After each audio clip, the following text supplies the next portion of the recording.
Dragon গাছের ফুল ঝরে যাওয়া নিয়ে অনেকেই উদ্বিগ্ন, বুঝতে পারছেন না কেন ফুলগুলি ঝরে যাচ্ছে।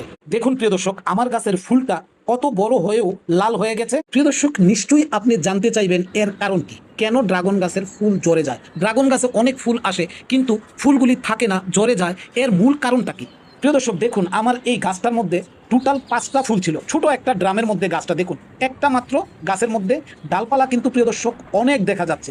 এবং এই গাছটায় একসাথে 5টা ফুল এসেছে। এই 5টা ফুলের মধ্যে এই একটা ফুল ঝরে যাওয়ার বড় কারণ হচ্ছে ওই ছোট টবটা। প্রিয় দর্শক, এই টবে খাদ্যের সীমাবদ্ধতা আছে। এই টবের মধ্যে যে মাটি আছে এবং যে খাবার আছে, এই পরিমাণে খাবার দিয়ে পুরো গাছটা বেঁচে থাকার জন্য যথেষ্ট হলেও এই গাছে আবার 5টা ফল রাখার জন্য যথেষ্ট নয়। এই জন্য এই ফলটা গাছ নিজে থেকেই ফেলে দিচ্ছে। প্রিয় দর্শক, এই ডালটার দিকে লক্ষ্য করেন, এই ডালে কিন্তু 2টা ফুল আছে, কিন্তু এই ডাল নিজে থেকে একটা ফুলকে জড়িয়ে দিচ্ছে, কারণ এই ডাল জানে এখানে 2টা ফুল সে রাখতে পারবে না। প্রিয় দর্শক, এই ডালটা লক্ষ্য করুন, এখানে 2টা ফুল আছে, একটা ফুল অলরেডি হলুদ হয়ে গেছে, আগামীকাল এটা ফুটবে।